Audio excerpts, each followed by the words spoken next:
এই মঞ্চ পরিচালনা যারা করছে, উপস্থিত এখানে আমাদের অঞ্চল নেতৃত্ব যারা আছেন, আমাদের বুথ নেতৃত্ব, বুথ স্তরের যারা কর্মীরা আছেন, আমার মা বোনেরা, আমার আব্বাজান ভাইজানেরা যারা আছেন, আমার তরফ থেকে অশেষ ভালোবাসা, অশেষ সালাম তাঁদেরকে জানাই। যাই হোক, অনেক নেতৃত্ব অনেকক্ষণ ধরে কথা বলেছেন, আপনারা ধীর স্থিরভাবে শুনেছেন। বক্তব্য দীর্ঘায়িত বেশিক্ষণ করব না। আমাদের এখানে আরও একজন আমার সিনিয়র মৌরি সাহেব আছেন, আমাদের শারুল ভাই আছেন, শহীদ ভাই আছেন, আরও এখানে আমাদের পরিচিত অনেক মানুষ আছেন। তো যাই হোক, 21 সাল থেকে আর 26 সাল পর্যন্ত যা ঘটনা সাকসার অঞ্চলে ঘটেছে, সাকসার অঞ্চলের মানুষ সকলেই জানে। যাই হোক, বলবো, আমার নেতৃত্ব অনেকে কথা বলে গেছেন যে 2028 সালে বিচার পাবে। আমি তো মনে করি সাকসার অঞ্চলের মানুষ উন্নয়ন এক্ষুনি আর চাইছে না, তারা চাইছে বিচার, যে বিচার কখন হবে।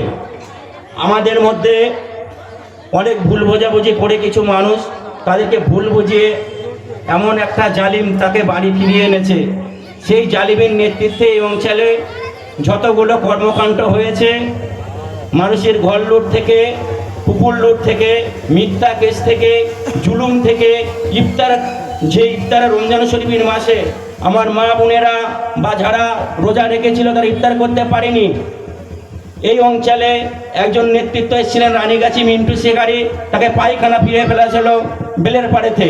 আমি তাই বলবো, আমরা 4 তারিখই ফল ঘোষণা হবার পর থেকে সাকসার অঞ্চলের রাজধানী সাকসার বাজার, সেই সাকসার বাজারে আমরা সিদ্ধান্ত নিয়েছিলাম, আমরা সেখানে ঘোষণা দিয়েছিলাম যে জালিমরা অত্যাচার করেছে সেই জালিমদেরকে আমরা সাকসার বাজারে, সেই রাজধানীতে নিয়ে সেই অন্যায়কারীদের বিচার আমরা হিন্দু মুসলিম সকলকে এই বিচার পাইয়ে দেবো।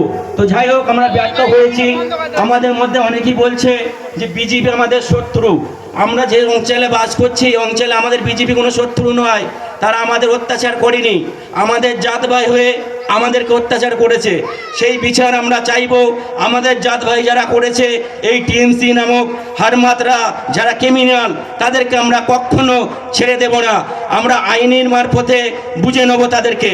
আমরা ইতিমধ্যে থানার যিনি আইসি আছেন, আইসি সাহেবের সঙ্গে আমরা আলোচনা করেছি। তিনি বলেছেন 21 সাল থেকে আর 26 পর্যন্ত আপনারা যে অত্যাচারের শিকার হয়েছেন, আপনারা কমপ্লেন দেবেন। আমরা চেষ্টা করব যাতে আপনাদের এই কমপ্লেনের ভিত্তিতে সুবিচার পাইয়ে দিতে পারি। তো যাই হোক, আমরা সেই সিদ্ধান্ত নেব, আমরা আইন হাতে তুলে নেব না। আর যারা এখনই বলছে এই ধরনের জালিমরা নাকি ভয় দেখাচ্ছে বিজেপিতে চলে যাবে, তারা অন্য কোনো দলে চলে যাবে। রাজনীতির খোরাক হলো জনগণ।